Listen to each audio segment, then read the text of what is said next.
Today, I thought I'd jump on and talk a little bit about behind the scenes of the book that I'm writing, what I'm doing, and sort of hit a milestone today. So I'm going to share that. And I'm also going to talk about the Paco Principle, where that came from, what it is, and why you should care.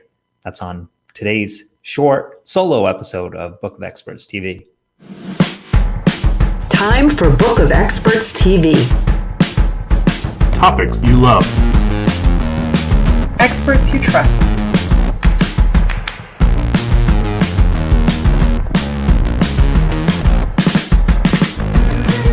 Friction-free referrals. Tried, Tested, Trusted. This is Book of Experts, brought to you by salesman.me. Yes, I know it's a solo episode, and that's kind of unusual. Usually I'm using this format, Book of Experts TV, to showcase and spotlight our experts over at Book of Experts. And honestly, for me, that's fun. I love playing the host of that role. We have such interesting people doing transformational work for businesses, for personal coaching, like doing really interesting thing with their signature programs. And so it's a lot of fun for me to be able to share their stories. But today I'm actually just going to share a little bit about what I've been working on. I'm kind of excited about it. And also I want to share this thing that I mentioned before, the Paco Principle, what it is, and sort of something I've been writing about. So the big, let's step back for a second. Let me give you this in a nutshell. I've been writing my book. The book is called Experts Never Chase. I started writing in the spring, late spring. I don't remember the exact date, but I've been writing every single day.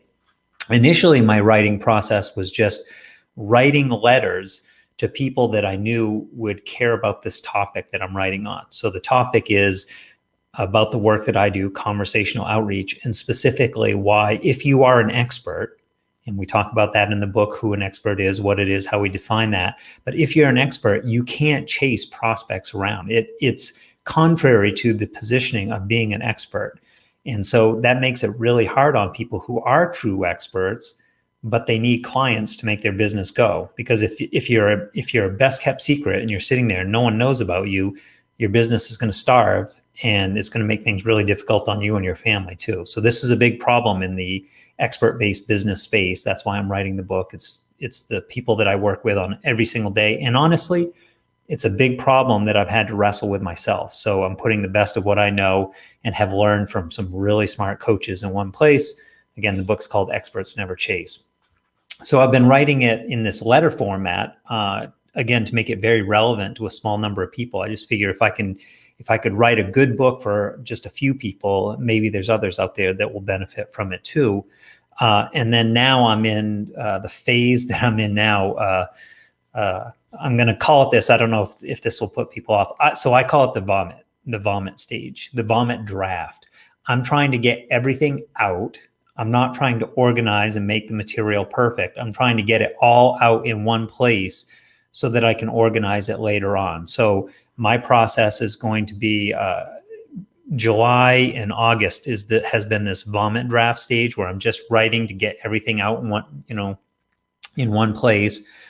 In September, I'm going to focus on the stories because there's some really interesting stories. And honestly, for me, writing, I'm not sure why this is true, but I haven't always been a great storyteller. Haven't always found it easy to sort of share information in a story format. And of course, I know that as human beings, that's how we like to process. We love a good story. And sometimes I think conceptually, which can get a little dry and boring. So September for me is going to be all about bringing the stories back into it and really refining the story as the vehicle to convey what I think are some pretty important points for people to understand and why they're not doing this. Because there's a lot of folks that, for some reason, it's counterintuitive. They're not doing some of these steps that would serve them most. And then in October, I'm actually going to do an audio draft. That's actually where I'm going to do audio recordings. Even if no one ever hears them, I'm going to record the book that I'm writing for the purpose of rewriting it to make it, when you hear something, you're like, oh, that's terrible. I've got to rewrite that. So that's going to be my process. That's where I'm at. As of this morning, I hit 25,000 words. good, bad, who knows? They're probably 25,000 throwaway words, but it's a milestone for me because it's roughly 40%, maybe 50% of what I think the final book will look like. The way I have it ordered right now, there's 10 chapters, and then 5 appendices, which is unusual. I didn't originally plan to write it that way, but I have 5 what I think are really good supporting chapters. They're almost like mini books by themselves, but they support the frame of the main book. So this is, I'm trying to write the book I would have wanted to read with all the resources I would have found really useful. Whether I can accomplish that or not, that's the goal that I'm setting out to do. And the objective for the reader, what I believe the reader is going to take away from Experts Never Chase is they will literally be able to use this book to go enroll a new client before they finish reading the book. Like it's a read, take action, read, take action. This is how we're going to do it together kind of book. So it's based on the workshops that I've been delivering that I'm very excited about. It's based on the work that we do at SalesMap, that we do with our clients as we're building their sales team. So this has all been happening behind the scenes. It's just never been, for me at least, assembled in one place. And that one place is up here, because even though I knew and have been doing some of this stuff, it's different when you sit down to try to explain it to someone else. So it really revealed a few things about the process that I wasn't even aware of. I'm learning it better by having to sit down and write it, which brings me to the Paco Principle. That's why I wanted to share with you guys today. So shout out to Paco Gower. Paco is one of the folks on he's been through our boot camp experience at SalesMap. He is a young man in Germany. He's actually in a master's program for engineering. One of the conversations that quite often with our team, we'll talk about the nuances. We'll play the what would you say game. So in this situation, when you're doing outreach to a prospect, a perfect prospect who looks like the kind of person you should be talking to, and they say this or they ask this, what would you say to them? How would you start the conversation? How would you make that turn into a sales conversation? And so Paco asked a question the other day. This was a few weeks ago. So not a while ago, but relatively new information that really changed how I was thinking about it as well. It's sort of a rule of thumb that I've been using, but I had never voiced it before. So we were talking about the experience of when you do outreach to someone, when you want to start a conversation with a stranger who actually looks like, again, they match up with the criteria that you've established for the type of people. So from the outside looking in, they look like they should be a client of yours, but they don't know it, and you don't know if they qualify yet, right? That's the setup. The Paco principle to me is, and this is what I shared with him, that we need to think about having conversations online. So comments on social media, direct messages on social media or email, any kind of conversation where we're reaching out to someone new. When we do it online, we should think about it in terms of what we would do in a real life situation.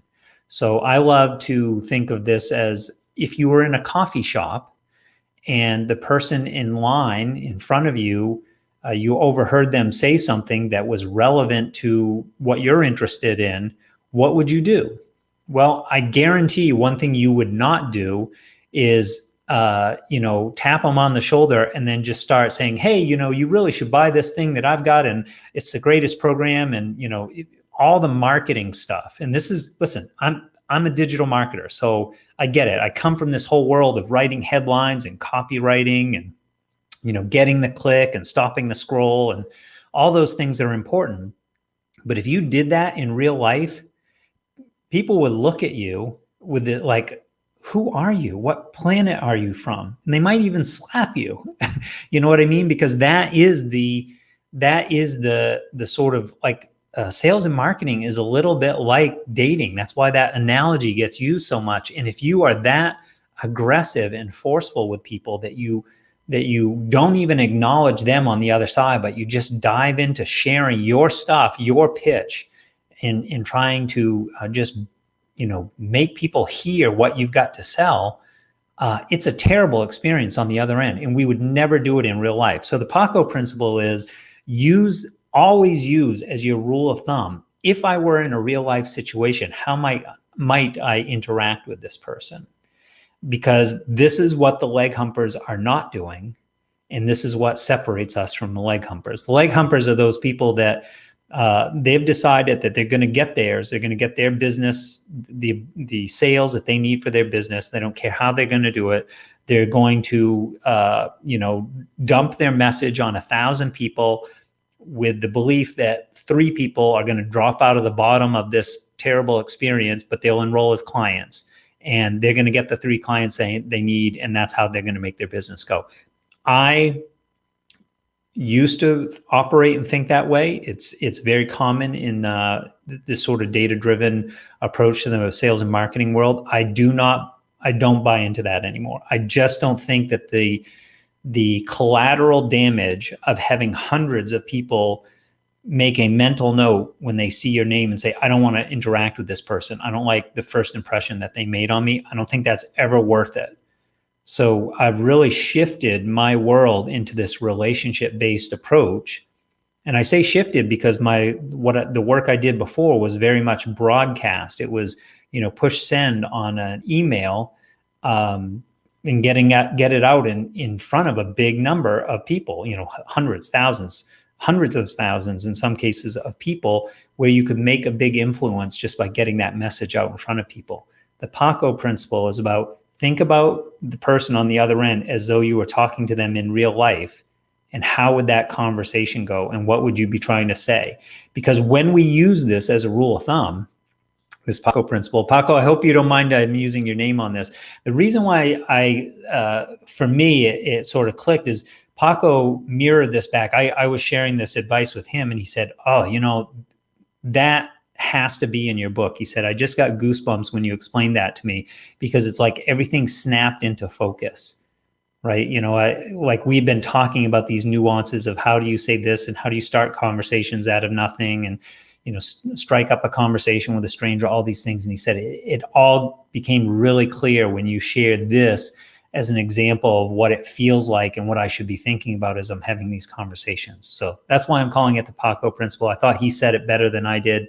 And I appreciate him for that. And that's how I'm going to write it into the book. In fact, that's what I was doing this morning, was writing up some notes on the Paco Principle.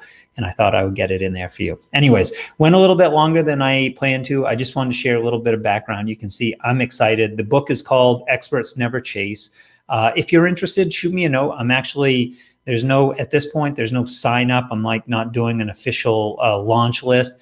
But I do have a handwritten list of people who've said, you know what, I'm interested. I don't know if I'll build a circle of, early readers who see an early draft or something. I'll make sure that you get some insider knowledge on this if you're interested, because I'd love to connect with people who are interested. It will help me produce a better book in the end. So if that's you, shoot me a note. Let's just chat, and I'll make sure you get something when I decide how I'm going to deliver that. Otherwise, before the end of the year, that is the timeline that I've set for myself. So August, finish the vomit draft. September is stories. October is the audio. November, the draft is going to an editor. And God damn it, I'm going to publish this thing before the end of the year. So hope I don't know if that's interesting to you or not. It's a big part of what I've been doing lately. So.